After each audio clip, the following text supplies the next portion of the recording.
നമുക്കിന്നൊരു ചെറിയ നോമ്പ് തുറ പരിപാടി കണ്ടല്ലോ. പ്രത്യേകിച്ച് നമ്മളാരും പുറത്തുനിന്ന് വിളിക്കാനില്ലാത്തത് കൊണ്ട് തന്നെ എൻ്റെ ഫാമിലിക്ക് വേണ്ടി ഞാനൊരു ചെറിയ നോമ്പ് തുറ സെറ്റ് ചെയ്തു കേട്ടോ.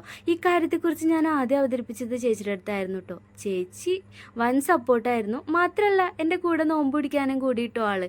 ചേച്ചി മാത്രമല്ല, ചേച്ചിയുടെ മോളും കൂടി ഉണ്ടായിരുന്നു. ഞങ്ങളിതേ അത്താഴത്തിന് മാംഗോ ചിയാ സീഡ് പുഡിങ്ങും കുറച്ച് വെള്ളമൊക്കെ കുടിച്ച് അങ്ങ് സ്റ്റാർട്ട് ചെയ്തു. പിന്നെ ദേ ഉച്ചയായപ്പോഴേക്കും നമ്മൾ കടിപ്പരിപാടിയൊക്കെ സ്റ്റാർട്ട് ചെയ്തിട്ടുണ്ടായിരുന്നു കേട്ടോ.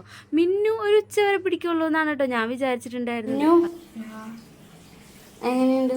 പക്ഷെ ആള് കംപ്ലീറ്റ് ചെയ്തിടോ. അതെനിക്ക് വൻ സർപ്രൈസിങ് ആയിരുന്നു കേട്ടോ. എന്തായാലും രണ്ടുപേർക്കും നല്ലൊരു എക്സ്പീരിയൻസ് ആയിരുന്നു എന്നാണ് കേട്ടോ എന്നോട് പറഞ്ഞിട്ടുണ്ടായിരുന്നത്. അപ്പം എങ്ങനെയാ ഈ വീഡിയോ നിങ്ങൾക്ക് ഇഷ്ടപ്പെട്ടോ? അപ്പം ഞങ്ങളെല്ലാവരും കൂടി ഇരുന്ന് നോമ്പൊക്കെ തുറക്കട്ടെ കേട്ടോ. നിങ്ങൾ ലൈക്ക് ചെയ്തിട്ട് പോയാൽ മതി. പിടിച്ചിട്ട് കംപ്ലീറ്റ് ചെയ്ത് ടയേർഡായിട്ട് ഇരിക്കുകയാണ്. മിന്നു ദാഹിക്കണ്ടാ? വിശക്കണ്ടാ? ഒരു 2 മിനിറ്റും കൂടി ഉള്ളൂ കേട്ടാ. പിന്നെ ഇതിൻ്റെ ഒരു ലോങ് വീഡിയോ കൂടി ഇട്ടിട്ടുണ്ട്, കാണാൻ മറക്കണ്ട.